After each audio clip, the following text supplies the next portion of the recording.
آج ہم جس موضوع پر بات کر رہے ہیں اس کا ماخوذ ہے کتاب اشرف الجواب۔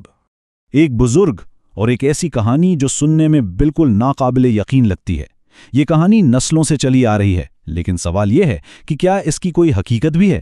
چلیں آج اس کی تہہ تک پہنچتے ہیں۔ تو بات ہو رہی ہے حضرت شیخ عبد القادر جیلانی رحمۃ اللہ علیہ کی اور ان سے جڑی ایک بہت ہی مشہور حکایت کی، لیکن مصنف کہتے ہیں کہ یہ حکایت بالکل بے بنیاد ہے۔ کہانی کا مرکزی کردار ایک ماں ہے، ایک غمزدہ ماں جس کا بیٹا اس دنیا سے چلا گیا ہے۔ وہ اپنی آخری امید لے کر ایک اللہ والے ایک ولی کے پاس پہنچتی ہے، ایک معجزے کی آس میں۔ اچھا، تو یہ قصہ ہے کیا؟ چلیں سنتے ہیں کہ یہ حکایت کس طرح بیان کی جاتی ہے۔ تو ہوتا یہ ہے کہ وہ ماں شیخ کے پاس آتی ہے اور رو رو کر التجا کرتی ہے کہ میرے بیٹے کو واپس لے آؤ، اسے زندہ کر دو۔ شیخ اللہ تعالیٰ سے دعا کرتے ہیں اور وہاں سے جواب آتا ہے کہ اس لڑکے کی زندگی کا وقت پورا ہو چکا ہے، تقدیر کا فیصلہ ہو چکا ہے، وہ واپس نہیں آ سکتا۔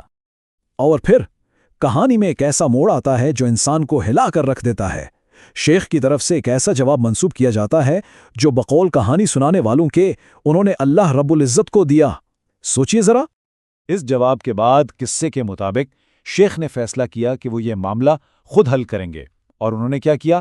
انہوں نے اللہ کے حکم کو چیلنج کرتے ہوئے ملک الموت کو ڈھونڈنا شروع کر دیا۔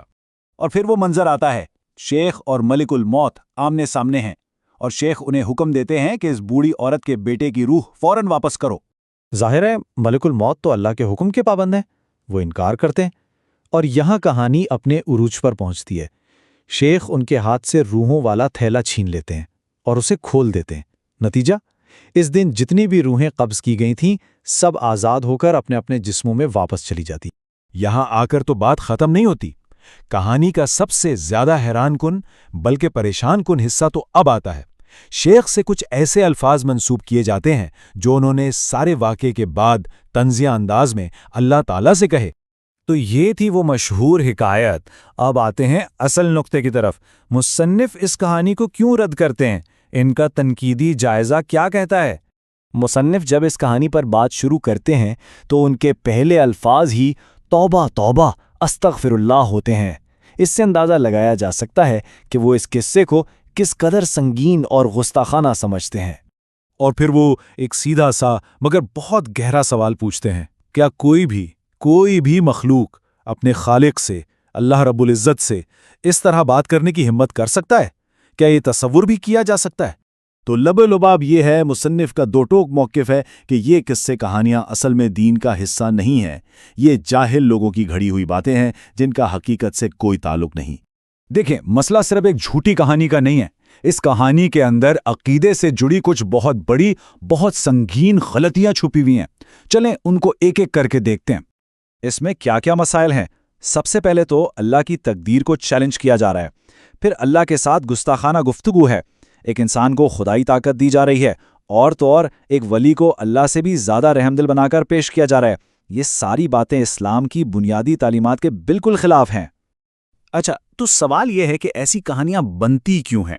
اس کی ایک بڑی وجہ ہے غلو، یعنی دین میں حد سے بڑھ جانا۔ جب لوگ کسی شخصیت سے محبت میں اتنا آگے نکل جاتے ہیں کہ انہیں ان کے اصل مرتبے سے بھی کہیں اونچا مقام دے دیتے ہیں تو ایسی باتیں جنم لیتی ہیں۔ تو اس پوری گفتگو کا حاصل کیا ہے؟ اصل سبق کیا ہے؟ مصنف یہاں ایک بہت ہی اہم نقطے کی طرف، ایک وارننگ کی طرف ہماری توجہ دلاتے ہیں۔ وہ کہتے ہیں کہ خطرہ بہت بڑا ہے۔ سوچئے، اگر اللہ کے ولیوں کے بارے میں ایسی مبالغہ آرائی کو مان لیا جائے تو پھر یہ سلسلہ کہاں جا کر رکے گا؟ اس سے تو انبیاء علیہ السلام کی شان میں گستاخی کا دروازہ بھی کھل سکتا ہے۔ اس لیے سب سے اہم بات یہ ہے کہ ہم اپنے ایمان کی بنیادوں کو ایسی لوک کہانیوں اور مبالغے سے محفوظ رکھیں۔ دین کو اس کے اصل ذرائع سے سمجھنا اور سچ اور جھوٹ میں فرق کرنا بہت ضروری ہے۔ آخر میں ایک سوال ہم سب کے لیے ہے۔ جب ہمارے سامنے ایسی کوئی روایت، کوئی کہانی آتی ہے تو ہمارا رد عمل کیا ہوتا ہے؟ کیا ہم بنا سوچے سمجھے اسے مان لیتے ہیں اور آگے پھیلا دیتے ہیں، یا پھر ہم تحقیق کرتے ہیں اور اپنے عقیدے کو محفوظ رکھتے ہیں؟ یہ ایک اہم ذمہ داری ہے جس پر غور کرنا چاہیے۔